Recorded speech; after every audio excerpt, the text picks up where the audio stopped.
l'honneur de m'adresser à vous ce matin à l'occasion de la cérémonie de remise officielle du guide et recommandations alimentaires nationales pour les régimes sains. L'acte que nous nous apprêtons à poser aujourd'hui est symbolique et s'inscrit dans le cadre du processus de mise en œuvre des activités du projet TCP GAB 3701 intitulé Appui à l'élaboration des recommandations alimentaires nationales et de guides alimentaires pour la promotion des régimes alimentaires sains au Gabon. Il me plaît de rappeler ici que ce projet a été lancé en 2018 et mis en œuvre par le gouvernement à travers les ministères en charge de l'agriculture et de la santé, la FAO, l'Agence gabonaise de sécurité alimentaire, la société civile et la plateforme multisectorielle de sécurité alimentaire et nutritionnelle du Gabon. Il a pour principal objectif d'aider la population à connaître l'importance d'une alimentation saine et équilibrée et pousser les personnes de tout âge à faire chaque jour les bons choix alimentaires pour satisfaire leurs besoins ainsi que ceux de leurs enfants en éléments nutritifs. Aussi, ces projets contribuent à l'élimination de l'insécurité alimentaire et la malnutrition sous toutes ses formes qui aujourd'hui encore se caractérisent au Gabon. Selon le rapport global sur la nutrition 2020, on observe un taux élevé de malnutrition chronique de 17% chez les enfants de moins de 5 ans et un taux de surpoids de 40%, un taux d'obésité de 14,95% chez les adultes, un taux d'anémie de près de 58,9% chez les femmes en âge de procréer et un taux d'allaitement maternel exclusif particulièrement bas de 5,1%. Excellences, Monsieur le Ministre, la progression de la malnutrition au Gabon et ses conséquences sur la santé des populations a conduit le gouvernement en 2017, avec l'appui de la FAO, à élaborer la politique nationale de sécurité alimentaire et nutritionnelle. La politique nationale de sécurité alimentaire et nutritionnelle constitue un cadre d'orientation pour tous les acteurs intervenants en faveur de la lutte contre l'insécurité alimentaire et la malnutrition sous toutes ses formes. Le Gabon affiche une fois de plus sa volonté manifeste de promouvoir des habitudes alimentaires saines auprès de sa population, contribuant ainsi à l'éradication de la malnutrition sous toutes ses formes et des maladies non transmissibles résultant des mauvaises habitudes alimentaires. Cependant,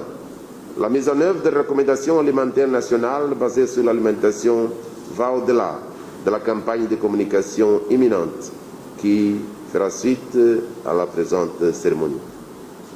Pour influencer le régime alimentaire et, en fin de compte, le système alimentaire, les recommandations alimentaires nationales devraient être intégrées de manière cohérente dans les politiques et programmes nationaux d'alimentation, d'agriculture, d'éducation ou de santé, appliqués dans différents secteurs et impliquer un large éventail de parties prenantes issues du gouvernement, des organisations non gouvernementales, des médias, du secteur privé et des communautés. Mesdames, Messieurs, à la FAO, nous avons la conviction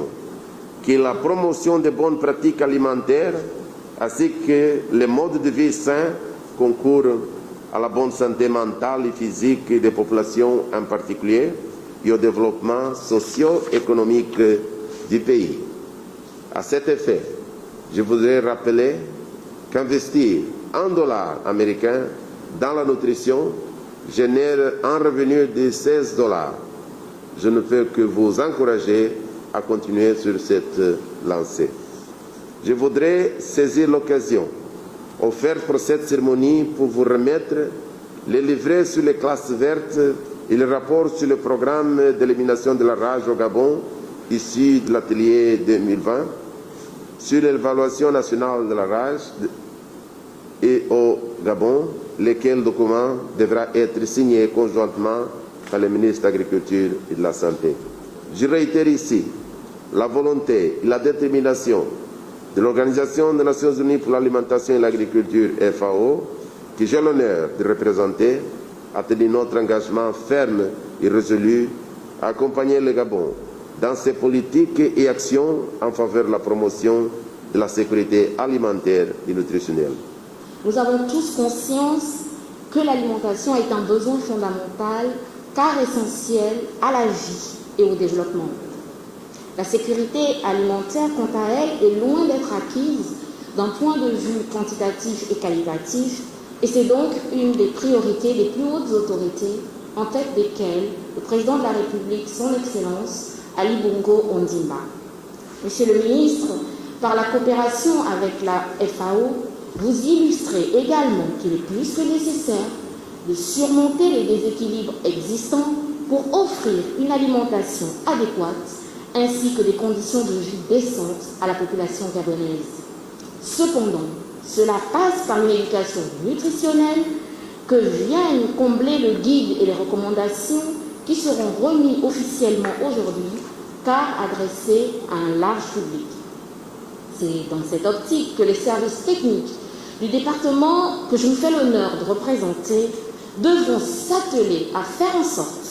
que dans le processus de la refonte curriculaire, certains contenus des cours soient orientés vers cette vision d'une alimentation saine, avec pour objectif principal la consommation des produits locaux tels que vous le préconisez. Toutefois, il serait judicieux de préciser que les risques relatifs à l'insécurité alimentaire peuvent être évités, sinon anticipés, par une optimisation de la politique nationale de sécurité alimentaire et nutritionnelle d'une part, et par une vaste campagne de sensibilisation des citoyens d'autre part, comme venait de l'indiquer Monsieur le coordonnateur du bureau sous-régional de la FAO. Il est donc indéniable que ces outils permettront de sauvegarder et d'améliorer durablement l'agriculture de subsistance et la santé des populations gabonaises, facteur majeur du développement durable de notre pays. Aussi, le ministère chargé de la formation civique se porte garant d'être le porte-voix de ce guide